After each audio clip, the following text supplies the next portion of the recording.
Hello and welcome to my channel. Today we are talking about one of my favorite topics, interactive notebooks.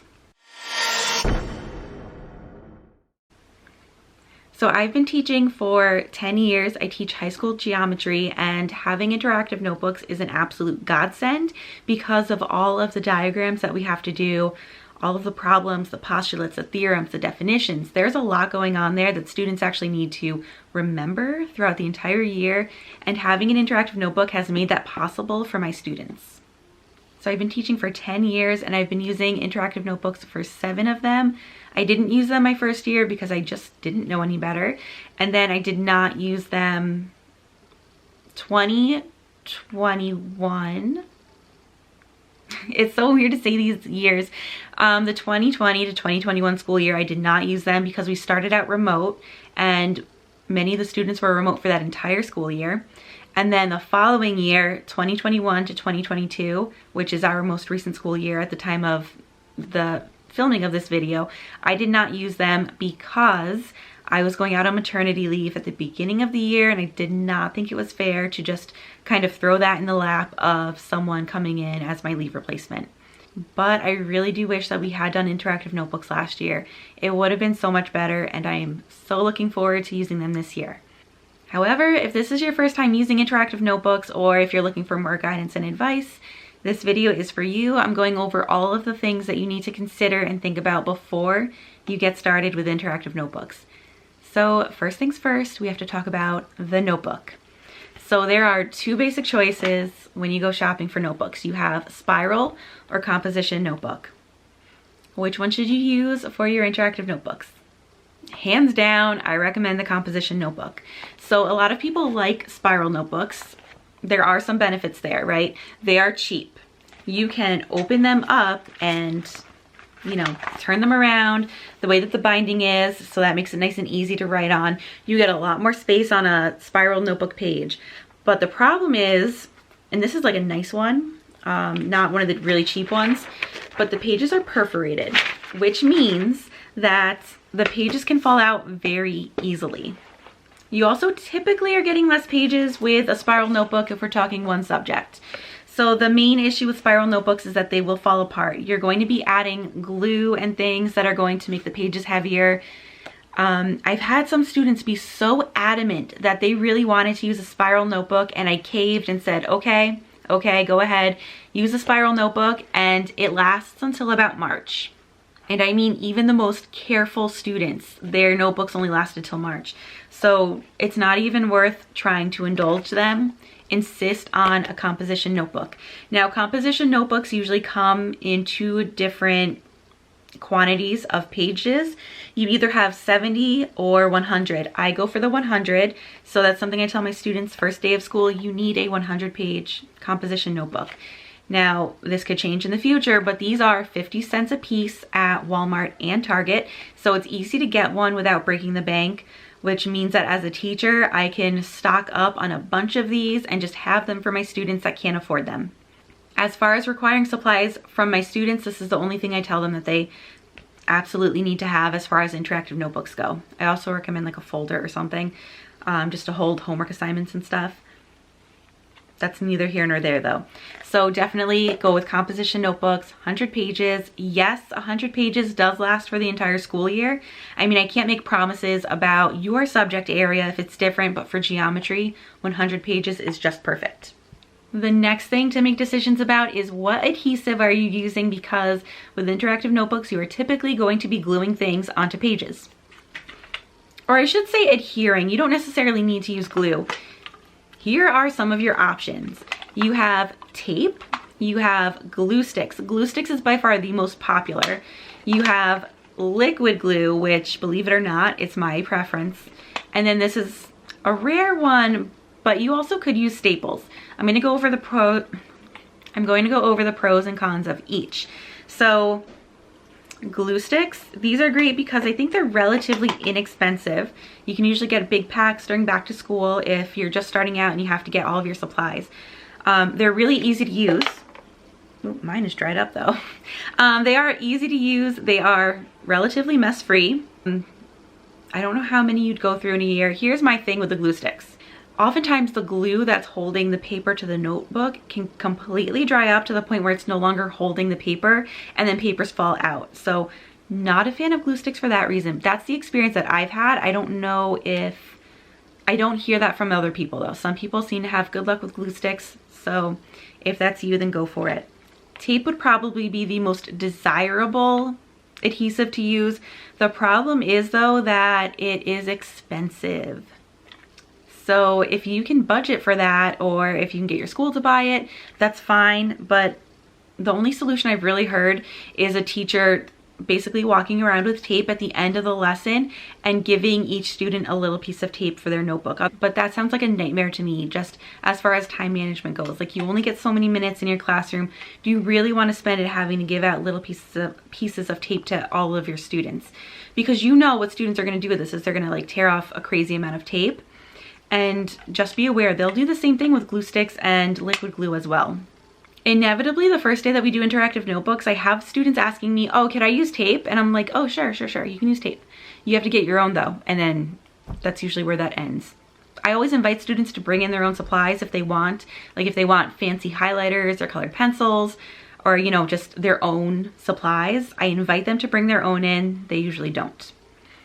Staples would actually be like a nice cost-effective one. I've gotten like little tiny staplers in my classroom that I could use to pass around to students. Staples are, like I said, really inexpensive. The problem is that if you're stapling every page, like, you know, when you have a staple, it does take up a little bit of space. I don't think I'll be able to get this to show on camera. It's too tiny, but I tried. I mean, you know how thick a staple is. Now imagine an entire notebook filled with nothing but staples. It would make your interactive notebook very, very thick by the end of the year. So staples, even though they are cost effective, I don't really recommend them. I use them for like special pages. Essentially, I'd use them for the pages that I want students to see like the front and back of. All right, so liquid glue, why it's my favorite, it is the most cost effective. Now, I have not priced these out this school year, but I remember that I was able to get a single bottle of glue for 25 cents. Since then, I've been able to just order them through my school, and I ordered the gallon jug of glue to refill these. Now, there's two things to note about the liquid glue. If you're going to use it, you actually have to teach your students how to use it. And you know how glue will seep out from underneath the pages? I teach my students to glue a single dot in each corner of their notebook pages as they're gluing them in. But I teach them not to go way to the like very corner. So I tell them not to glue it here, but to glue it like an inch in from both sides. So if they put a dot of glue right there, when they press down and it spreads out, it's not going to seep out from underneath the edge of the page. Inevitably, you will have some students trying to make like glue art, so you have to really be on top of them and watch them. I invested in glue caps. No, I invested in tap glue caps, where you literally have to tap the glue bottle down to get the glue to come out. Like I said, it's an investment. It was expensive. It's something that I purchased with the money that I make from Teachers Pay Teachers, but it was worth it. It was working out really well, and I had it for like not even a month before school shut down, so I have not used them since. A procedure that I recommend adopting when it comes to adhesives is to teach students to completely fill in their interactive notebook page before adhering it to the paper, because it's much easier to write on when the actual paper itself is not inside of the notebook. And this is especially true with the liquid glue. You know, students, hopefully in math, are using pencils and wet paper, they don't mix, it won't write. So just make sure students know to fill everything in and then glue it in at the end of class. Other supplies you'll probably need to have are scissors. And then the rest are kind of optional. Like, you could have colored pencils. You could include rulers, markers, crayons, anything else you want. It's up to you. The sky's kind of the limit there. And also, just what do you need for your subject area? Like, I need rulers for certain things, and you know, if you're not teaching math, you probably don't need rulers. Now, in terms of supply distribution, I put that on the students. That's one of their jobs when they walk into the classroom, is to pick up their supply caddies, and one of their jobs when they leave for the day is to put it back. So my desks in my classroom are set up in tables, so I put 4 desks together to make a table. And each table gets a caddy, and I purchased the caddies from the Dollar Tree. Very inexpensive, just $1 each. And in the caddy, I hold the glue, and scissors, and then I also include highlighters. And depending on what we're doing, I could add in colored pencils or any other activity we're doing. In fact, if we're doing task cards, I will put the task cards right in the caddy before school starts that day so that they're already ready to go for students. When we're working on constructions and we need compasses, I'll put the compasses right in the caddies. Anything else you can think of, like any special supplies, I put them right in the caddies so students can get them on their way in, and it's easy for me to collect them. I'm not going around to all the desks picking them up. I'm just taking them out of the caddies at the end of the day. Now, once upon a time, my classroom was arranged in rows where every student had their own desk and they were individual. When I was doing that, I just had a giant bin where I had all the glue bottles and all the scissors, and students would have to grab from the bin their glue and their scissors and return it at the end. And that was okay, like it worked, but the caddies have been so much easier. So if you have your students arranged in tables, definitely go for caddies. Another question that I get frequently is about the cost of starting up with interactive notebooks. Now, if you have to fund this yourself, it is expensive the first year or so. I get a budget of approximately $200 a year to spend on supplies. So the interactive notebook supplies have pretty much been coming out of that budget except for notebooks. I choose to purchase the notebooks from Walmart or Target because, like I said, they're 50 cents a piece, whereas if I'm trying to order them through the school, they cost a lot more money, and I'd rather put that money toward something else. So I purchase the notebooks every year. At the beginning, I purchased kid-size scissors. Now, I have high school students, so the scissors I was able to purchase were tiny because they were inexpensive. I think they were maybe like $1 a piece, and so I had that to start out, and then slowly, every year I'd swap out the kid scissors for some adult-sized scissors, and that was something I did through the budget that I had through my school, and just shopping around during back to school, finding good deals on larger scissors. And then, like I mentioned earlier with the glue, I just buy a couple new bottles of glue each year, and I buy like a gallon jug of refill. Another question I get asked a lot is about what do you include in the notebook, and it is 100% up to you. It doesn't quite matter exactly what you choose to use. My notebooks primarily hold the notes that we do, and I build practice into the notes. So there's usually like the notes that they need, definitions, all that good stuff, and then practice examples. I am starting a brand new series on my channel that just goes through every unit of geometry, what that looks like in interactive notebooks. So if you want to see that, make sure you're subscribed so you don't miss it. But that's pretty much it for me. I just include the notes, and then there's practice activities. One thing that I teach my students how to do is how to make a pocket in their notebook. I have a video that shows that, and I'll link it below. But students will take their homework, fold it in half, put it in the pocket. Quizzes, they can fold it in half, put it in that pocket. And then any practice activities that they want to keep, they can keep in their notebook. It just goes into the pocket. It's just not something that we're gluing down. I'm going to try to illustrate this as best as I can. What you want to do when you're designing your pages for your interactive notebook is work in landscape. So this would be portrait, this is landscape, this is approximately an 8.5 by 11 sheet of paper. It might be exact, I'm not sure. I just tore it out of a notebook that I have here.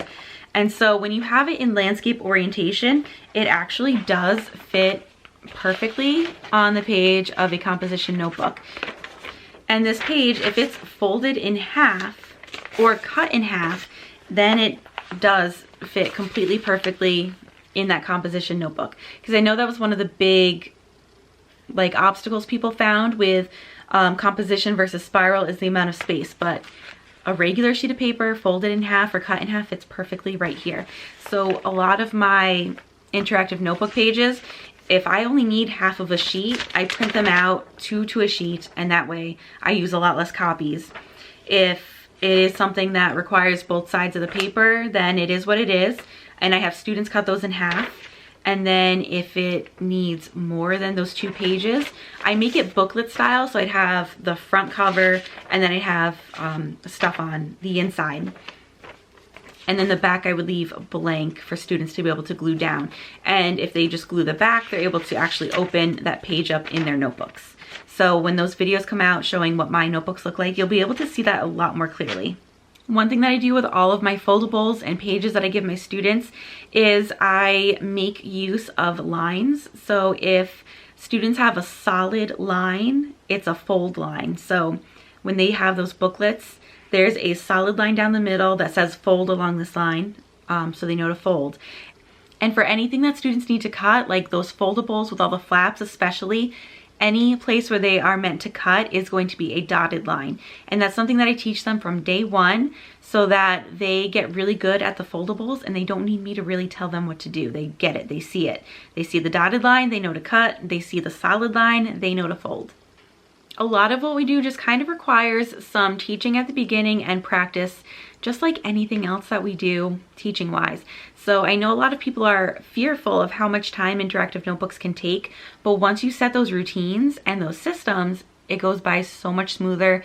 And I'm giving out maybe a minute of instructional time for students to actually just add in what they need to into their notebook between the table of contents and actually gluing the pages down at the end. Okay, so now we're going to talk about some of the things that are a little bit tricky and things that you really need to think about what works best for you and your students.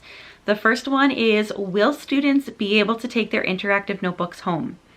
So you have two options here. You either keep them in the classroom, in which case you'll want some kind of a bin or something for students to store their notebooks. The obvious pro here is that they're not going to lose their notebooks if they're only ever in that classroom. And if they lose them in the classroom, they'll be pretty easy to find. However, if they can't have them outside of the classroom, they can't really refer back to them when they might need them. So for me, that defeats the whole purpose of having the interactive notebook. So I do allow my students to take their notebooks home, but I also have bins in my classroom for the students that would rather keep them there. So basically I'm giving them an option. I didn't really think of it that way, but my students are allowed to take their notebooks home. On that very first day that we're setting up our notebooks, I have label stickers for every student featuring their name and our classroom number. That way, if the notebook gets lost, it has a much higher rate or probability of being returned. But it is kind of inevitable that losing notebooks do happen. It's up to you how you want to handle that. I don't go crazy with it. If a student loses their notebook, I don't penalize them. I just give them a new notebook and say, starting from here, we'll complete the rest of the notebook together. And I have had students in the past say, oh no, I want to make sure I get everything that I'm missing. So I'll just print out extra copies of everything for them, and on their own time, they will go back and fill everything in. And I don't require that of them. Like, they choose to do that. So if students lose their notebooks, I'm not hard on them. It's just not worth having them stress over it. It happens. I mean, think about what would happen if you weren't using an interactive notebook, period. Students don't keep those notes. They all get lost anyway. So it just is what it is. There's certain battles that just are not worth the fight, and that's one of them. On the flip side, you know, things happen. You want to have a plan in place for what happens when students don't have their notebooks in class, whether, you know, it was lost or left at home, what have you. What I have my students do is fill out the notes like normal and then put their notes away in a folder so that they can add them to their notebook later. And in some cases, for those students that really can't handle that, I will hold on to their notes for them until they bring their notebook back. It's actually really rare for my students to not have their notebooks in class, so I would even let them put their name on that paper and put it in the bin with the rest of the interactive notebooks, and they can again take that paper out of the bin the next day and glue it right into their notebook. Another thing to be prepared for is what happens when the interactive notebook is not the thing for a certain student. Interactive notebooks are not for every student, just like they're not for every teacher. So just kind of have an idea of how you want to handle a student that is adamant that this is not working for them. It doesn't really make sense to force them into it if it's not working. So what I normally do is just tell the student, you know, you need to take the notes that we're taking and you need to keep them somewhere. If it's not in a notebook, if it's in a folder, if they're hole punching them and putting them in a binder, that is fine with me as long as they have them. One thing that I do that helps create buy-in from students that are reluctant to do interactive notebooks though is allow them on quizzes. Now, not every quiz, it's periodic. In fact, it's actually more of a surprise to my students. I'll tell them that we have a quiz in advance of course, but the day of the quiz, I'll say, you may use your notes. So it's like a special bonus for them. They get excited that they can use their notebook. You have to set some boundaries though. So I tell my students, you may use the things that are in your notebook, but you cannot use, you know, sometimes I give them a quiz review. I'll tell them, you know, quiz review's not okay, but your notes are. Or I have to tell them sometimes it needs to be your notebook. You can't take your friend's notebook because, you know, occasionally there's kids that got a little sloppy or forgot their notebook that day, or maybe just haven't kept up with it because of absences or something. That's a whole separate issue, of course, absences, but I tell them, you know, you have to use your own notebook. You can't take my example copy off of my desk. You can't take your friend's notebook. It has to be yours. So just keep that in mind. If you want to use it on quizzes, you need to set some guidelines and boundaries. And of course, you do what you want. You don't have to use them on quizzes. You could allow them on homework, practice assignments. You could allow them on tests if you want, whatever makes sense for you. And there's one more thing to plan ahead for, but this is such a big topic. It's getting its own separate video. So be on the lookout for that. And that would be grading interactive notebooks. You don't have to grade interactive notebooks, but some students, they kind of need that incentive. So I'll talk about how I handle that in my classroom in a future video. Now, if you are just getting started with interactive notebooks, I have free templates that you can download. The link for that will be in the description. And that is everything for this video. If you have any questions, please don't hesitate to leave a comment. And as always, thanks for watching.